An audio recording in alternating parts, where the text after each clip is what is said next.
Hello दोस्तों, अगर आप इस YouTube चैनल पर पहली बार हो तो सब्सक्राइब करो और बेल आइकन प्रेस करो ताकि हमारी real horror story in Hindi में समय पर सुन सके।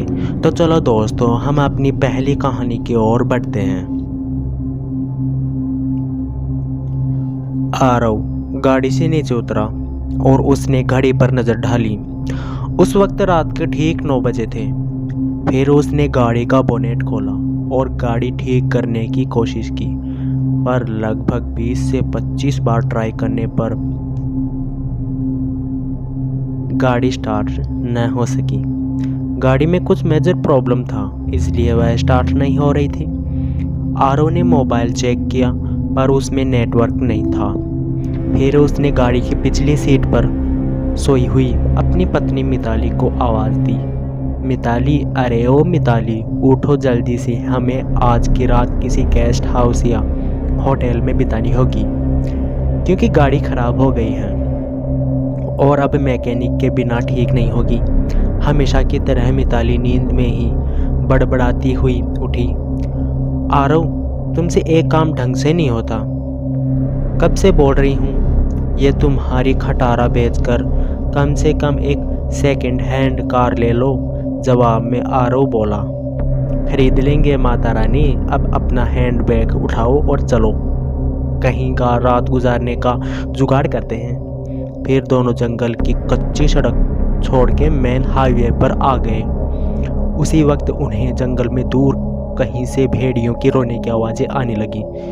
वह आवाज़ें काली रात को और भी डरावना बना रही थी। दोनों लगभग आधा घंटा चलते रहे पर ना कोई लिफ्ट मिली और ना कोई होटल।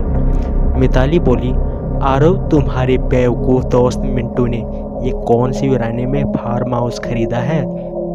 इस बार आरव कुछ कहता उससे पहले ही आसमान में ज़बरदस्त बिजली कड़की। उस आवाज़ से डर की मिताली आरव के सीने से लिपट गई। उस वक्त आरव के चेहरे पर एक मुस्कान चमक गई थी। तेज बारिश के आसरे से नजर आने लगे थे। तभी चलते चलते बिजली की चमचमाती तेज रोशनी में उन्हें एक पुरानी हवेली दिखाई दी। वह दोनों तेजी से दौड़ते दौड़ते उस हवेली के पास पहुंचे। हवेली गेट पर उन्हें कोई वॉचमैन नजर नहीं आया, इसलिए वह दोनों गेट खोलकर हवेली के दरवाजे के पास पहुंचे। दरवाजे के पास डोर बेल के नाम की एक पुरानी रस्सी किसी सांप की तरह लटक रही थी। उसे आरव ने 2-3 बार खींचा पर अंदर से किसी भी घंटी की आवाज़ नहीं आई। फिर मिताली ने दरवाजे पर खटखटाने के लिए हाथ आगे बढ़ाया, लेकिन उससे पहले ही अंदर से एक भारी आवाज़ आई, अंदर आ जाओ, दरवाज़ा खुला है। उन्हें थोड़ा अजीब लगा क्योंकि अंदर से किसी भी घंटी की आवाज़ नहीं आई थी और नहीं उन्होंने कोई आवाज़ की थी। फिर वह दोनों दरवाज़ा खोल के अंदर गए। दरवाजे के ठीक सामने झूले पर बैठा एक आदमी शाही अंदाज में सिगरेट पी रहा था। आरव बोला, सर, हम यहाँ से कुछ ही किलोमीटर दूर हमारे दोस्त का फार्म हाउस है जो हम देखने जा रहे थे, पर बीच रास्ते में हमारी गाड़ी ख़राब हो गई और मदद बुलाने के लिए हमारे फ़ोन में नेटवर्क भी नहीं है। क्या हम आपके फ़ोन से कॉल कर सकते हैं। झूले पर बैठे उस आदमी के चेहरे पर कोई भाव नहीं था। उसने कहा, ज़रूर कीजिए, फ़ोन ऊपर आखिरी कमरे में है। आरव ने उन्हें पहले परिचय देना उचित समझा। उसने कहा, मेरा नाम आरव है और ये मेरी पत्नी मिताली। जवाब में वह आदमी बोला, मेरा नाम दादा ठाकुर है, मैं इस हवेली का मालिक हूँ। आरव और मिताली हवेली की शान देख ही रहे थे। फिर उनकी नज़र दादा ठाकुर के पीछे वाली दीवार की सबसे बड़ी फोटो फ्रेम पर पड़ी जो खाली थी और पूरे घर में तस्वीरें ही तस्वीरें थी। सब में एक बात सम्मान थी कि किसी भी तस्वीर में कोई भी हंस नहीं रहा था। सभी तस्वीरें बिल्कुल भी भावनाहीन थी। फिर आरव और मिताली दोनों ऊपरी मंजिल पर गए और आखिरी कमरे में जाकर मिंटू को फ़ोन लगाने लगे। बहुत बार कोशिश करने पर भी फ़ोन नहीं लग रहा था। तभी मिताली की नज़र उस दीवार पर पड़ी। वहाँ एक फ़ोटो फ्रेम पर टंगी थी। उसमें भी कोई तस्वीर नहीं थी, सिर्फ खाली फ्रेम। उन्हें यह बात थोड़ी अजीब लगी। फिर दोनों नीचे गए और दादा ठाकुर से बोले, आपके लैंडलाइन से कोई नहीं लग रहा। दादा ठाकुर बोले, यहाँ की फ़ोन लाइन में हमेशा गड़बड़ी रहती है, दोबारा से प्रयास करें, या फिर चाहे तो आज की रात आप दोनों यहीं रुक जाइए। मिताली और आरव कमरे में जाकर फिर कॉल लगाने की कोशिश करने लगे, पर सब बेकार था। आखिर में दोनों ने रात को वहीं रुकने का निर्णय लिया। बेड पर लेटते ही दोनों की आंख लग गई। रात के ठीक 1:30 बजे आरव की नींद अचानक से खुली गई और वह एक बार फिर से अपने दोस्त को फ़ोन लगाने लगा, लेकिन उस वक्त फ़ोन पूरी तरह डेड था। हाथ से फ़ोन नीचे रखते हुए आरव की नज़र दीवार पर गई और सामने का नज़र देखकर उसके चेहरे पर से हवाइयाँ उड़ गई, क्योंकि कुछ घंटों पहले देखी हुई खाली फ्रेम में अब उन दोनों की तस्वीर थी और उसके नीचे लिखी थी उनके मौत की तारीख। उसने मिताली को उठाया और उसे तस्वीर दिखाई। वह बोली, यहाँ कुछ तो गड़बड़ है आरव, हमें अभी के अभी यहाँ से बाहर निकलना होगा। फिर दोनों ने वहाँ से सरपट दौड़ लगाई। सीढ़ियों से वह दोनों तेजी से नीचे उतरने लगे, पर उतरते वक्त सीढ़ियों पर उन्हें 4 पैरों की जगह 6 पैरों की आवाज़ें आ रही थी। अब वह दोनों काफ़ी डर चुके थे। कुछ भी करके उन्हें बस दरवाज़ा खोल के बाहर भागना था, पर दरवाजे के पास पहुंचने के बाद जब दोनों ने उसे खोलने की कोशिश की, पर उनकी कोशिश नाकाम रही, क्योंकि दरवाज़ा किसी ने बाहर से बंद कर दिया था और अब वह दोनों उस बुढ़ा हवेली में कैद हो चुके थे। आरव और मिताली दरवाजे पीट रहे थे, मदद के लिए चिल्ला रहे थे। उसी वक्त बदकिस्मती से बिजली चली गई और मौत ने अंधेरे की चादर से सब कुछ ढक लिया और चारों तरफ सन्नाटा फैल गया। मिताली अपने कांपते हाथों से मोबाइल टॉर्च चालू कर दी। जैसे ही उसने टॉर्च चालू की, उसकी रोशनी सबसे पहले सामने वाली उस बड़ी से फोटो फ्रेम पर पड़ी, जिसे फ्रेम को आते वक्त दोनों ने खाली बिना तस्वीर की देखा था। उस खाली फोटो फ्रेम में अब झूले पर बैठे दादा ठाकुर की तस्वीर शैतानी मुस्कान दे रही थी और अगले ही पल दादा ठाकुर तस्वीर से नीचे उतर गायब होने लगे और उसके नीचे रखा हुआ झूला बिना हवा के ही झूलने लगा। उस भयानक मंजर को देखकर मिताली की घी बैठ गई और आरव उस बेसुध देखता ही रहा। कुछ ही पलों में मोबाइल भी स्विच ऑफ हो गया। अब तक उजाले में मिताली और आरव को वहां पर एक दूसरे के सांसों की ही आवाज़ आ रही थी, पर अब अंधेरे में उन्हें और कई सारे लोगों के सांसों की आवाज़ सुनाई देने लगी। एक एक करके सभी आवाज़ें नज़दीक आ रही थी और कुछ ही पलों में दर्द भरी चीख के साथ उन दोनों की तस्वीर भी बाकी तस्वीरों के साथ हवेली की दीवार पर टंग गई और दादा ठाकुर झूले पर बैठ के सिगरेट पीते हुए किसी और मेहमान का इंतज़ार करने लगे। तो दोस्तों, यह कहानी आपको कैसे लगी? अगर अच्छी लगी तो हमें कमेंट करें और लाइक करें। तो चलो दोस्तों, हम अपनी दूसरी कहानी की ओर बढ़ते हैं। समीर और उसका छोटा भाई वीरू अपनी मामा के घर से छुट्टियां बिता के घर लौट रहे थे। घर जल्दी पहुंचे, इस वजह समीर ने जंगल वाले शॉर्टकट जाने का निर्णय लिया, मगर वीरू उस रास्ते से आने के लिए तैयार न था, क्योंकि बड़े बूढ़ों से उसने जंगल में चुड़ैल और भूत प्रेत की कहानियां सुन रखी थी। वह बोला, भैया मैं जंगल के रास्ते नहीं जाऊंगा, क्योंकि वहाँ चुड़ैल का साया है। समीर बोला, क्यों तू बेकार में डर रहा है? तो मेरा बड़ा भाई है ना तेरे साथ, और ये तू भूत प्रेत चुड़ैल कुछ नहीं होता, सिर्फ मन गढ़न कहानियाँ होती हैं। और फिर हमें घर जल्दी भी तो पहुंचना है।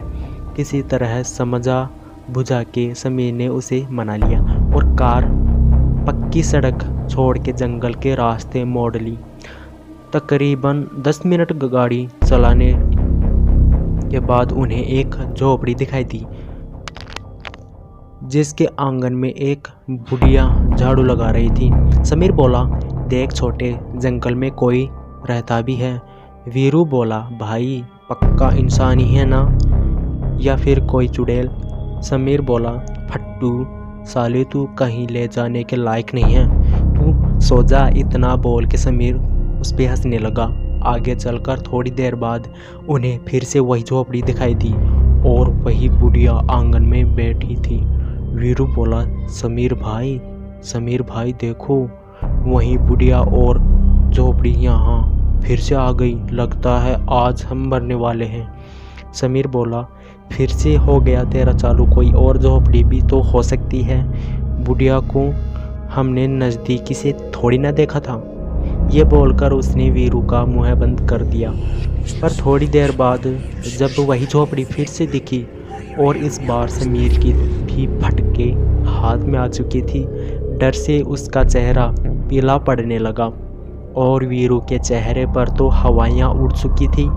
समीर वीरू से बोला, मुझे तेरी घड़ी दे। वीरू रोते रोते बोला, क्यों, मरने से पहले मेरी घड़ी लेना चाहते हो क्या? बोला था न जंगल के रास्ते मत चलो। समीर बोला, तू सिर्फ घड़ी दे और रोना बंद कर, बाकी मैं संभालता हूँ। वीरू ने घड़ी निकाल के गुस्से में समीर की ओर फेंक दी। समीर ने घड़ी में टाइम देखा, शाम के 5 बज चुके थे। उसने वह घड़ी कार से उस झोपड़ी के नज़दीक रास्ते में एक जगह ही गिरा दी और गाड़ी तेजी से भगाई। थोड़ी देर बाद उन्हें वह झोपड़ी वापस दिखी, पर इस बार बुढ़िया वहाँ नहीं थी। वीरू रोते रोते बोला, भाई अब हम पक्का मरने वाले हैं। समीर कुछ नहीं बोला। झोपड़ी के नज़दीक पहुंचकर उसी जगह उसने गाड़ी रोक दी तो उसे वीरू की घड़ी वही पड़ी मिली। उसमें समय हुआ था 5:10। समीर समझ गया था कि वह किसी छलावे के फंदे में फंस गए हैं। उसने वीरू को घड़ी दी। उसने रोते रोते वह पहन ली। समीर ने उससे कहा कि तू गाड़ी में रुक, उस भूतनी से मिलकर आता हूँ, और झोपड़ी की ओर चल दिया। वीरू चिल्लाता रहा था, भैया वहाँ मत जाओ, वो चुड़ैल है, चुड़ैल।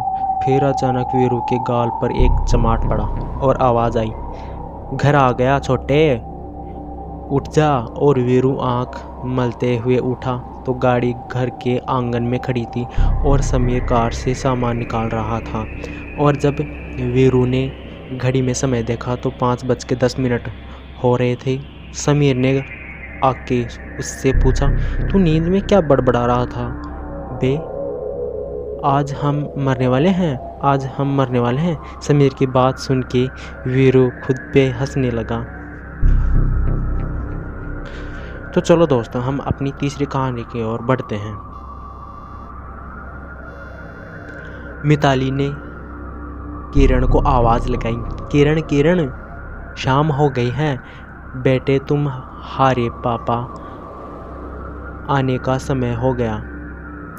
चलो स्कूल का होमवर्क पूरा कर लो, नहीं तो पापा डांटेंगे। पापा का नाम सुनते ही 8 साल का किरण बेटे और स्टंप उठा के दौड़ता हुआ घर में आया और ऊपरी मंजिल में सीढ़ियों पर तेजी से चढ़ने लगा। उसी वक्त आखिरी सीढ़ी पर उसका पैर फिसल गया और जैसे ही वह नीचे गिरने लगा कि उसी वक्त किसी अदृश्य शक्ति ने उसे संभाल लिया और हवा में ही उठा के उसे उसके कमरे में छोड़ दिया। किरण को इसमें बहुत मज़ा आया क्योंकि 8 साल के बच्चे को भूत और प्रेतों के बारे में कुछ पता नहीं था। उस रात खाने के टेबल किरण ने मम्मी पापा को सीढ़ियों से कमरे तक उड़ने वाला किस्सा सुनाया। बच्चे पर भला कौन विश्वास करता, लेकिन उसके दूसरे दिन से किरण की माँ को किरण के बर्ताव में बदलाव महसूस होने लगे। भूत प्रेतों की कहानियाँ वह स्कूल का होमवर्क समय पर पूरा करने लगा। सुबह स्कूल के लिए खुद से तैयार होने लगा। किरण ज़्यादातर समय अपने कमरे में ही रहने लगा। एक दिन मिताली सीढ़ियों से ऊपर आ रही थी, तभी उसे किरण के कमरे से आवाज़ें आने लगी, जैसे ही वह किसी के साथ मस्ती कर रहा हो। मिताली ने दबे पैरों से जाकर दरवाजे के हॉल से देखा तो डरने और वहाँ घबराते हुए उसने देखा, क्योंकि एक आदमी की धुंधली सी परछाई बालकनी के पास खड़ी थी और उसके बाजू में किरण उसका हाथ पकड़ के खड़ा था। उस आदमी ने जब पीछे मुड़ के देखा तो मिताली डर से दहल उठी, क्योंकि उसका चेहरा बड़ा ही भयानक था। उस पर गहरी चोट के निशान थे। देखते ही देखते वह आदमी कुछ ही पलों में हवा में गायब हो गया। फिर मिताली दरवाज़ा खोल के दौड़ती हुई आई और किरण को सीने से लगा के बाहर की तरफ भागी। तब मिताली ने किरण से पूछा कि वह आदमी कौन था। तब किरण ने कहा, वह विश्वास अंकल थे। वो रोज़ मेरा ध्यान रखते हैं, कभी कभी मेरे साथ स्कूल में भी आते हैं। मैंने आपको बताया था ना, उस दिन एक अंकल मुझे सीढ़ियों से हवा में उड़ाते हुए कमरे में ले गए थे। यह वही है विश्वास। यह नाम मिताली को कहीं देखा सा लग रहा था, पर उसे याद नहीं आ रहा था। पर इन सब से उसे डर भी लग रहा था, पर तसल्ली इस बात की थी कि उस आत्मा ने किरण को अब तक कोई नुकसान नहीं पहुंचाया। उस दिन स्कूल में कोई फंक्शन होने की वजह से स्कूल 11 बजे था। मिताली ने किरण को स्कूल बस में बैठा दिया और वापस घर लौटी थी। तभी उसने पाया कि बेडरूम में लगे आईने पर लिपस्टिक से एक नाम लिखा था, मदर टेरेसा अनाथालय, जहाँ से मिताली और उसके पति आरव ने किरण को गोद लिया था। मिताली ने उसे वक्त घर को ताला लगा के आरव को कॉल किया और उसे तुरंत अनाथालय में बुला लिया और गाड़ी निकाल के खुद भी अनाथालय और निकल पड़ी। दोनों वहां पर एक साथ पहुंचे और जाकर वहां के संचालक से मिलकर किरण के भूतकाल के विषय में जानकारी की मांग की, पर अचानक महोदय कुछ भी बताने के लिए तैयार न थे। तब मिताली उन्हें सब हकीकत और वह बात बताया। वह सुनकर संचालक महोदय सच्चाई बताने के लिए राजी हो गए। वह बोले कि विश्वास त्यागी यह किरण के पिता का नाम है। किरण को जन्म देते वक्त उसकी माँ गुजर गई थी। उसके बाद उसके पिता ने ही उसे पाला, पर बदकिस्मती से एक बार एक्सीडेंट में उनकी भी मौत हो गई। किरण भी उसी कार में था, पर वह किस्मत से बच गया था, लेकिन सिर पर गहरी चोट लगने की वजह से उसकी यादें मिट गई हैं। जब किरण के किसी भी रिश्तेदार में हमदर्दी नहीं दिखाई, तब कोर्ट उसकी जिम्मेदारी हमें सौंपी। उसके बाद हमें भी बहुत बार ऐसा महसूस हुआ कि किरण की हिफाजत कोई रूहानी ताकत कर रही है, पर उस रूह ने उसे कभी नुकसान नहीं पहुंचाया। यह बात भी सच है। सारी बात ठीक से समझने के बाद मिताली और आरव जब घर पर लौटे और जब वह बेडरूम में बैठे बातें कर रहे थे, तभी उनसे सामने ही वहाँ के आईने के पास रखी एक लिपस्टिक हवा में उठी और आईने पर लिखा, मेरे किरण को पढ़ा लिखा कर एक अच्छा इंसान बनाना, यही मेरी आखिरी इच्छा है।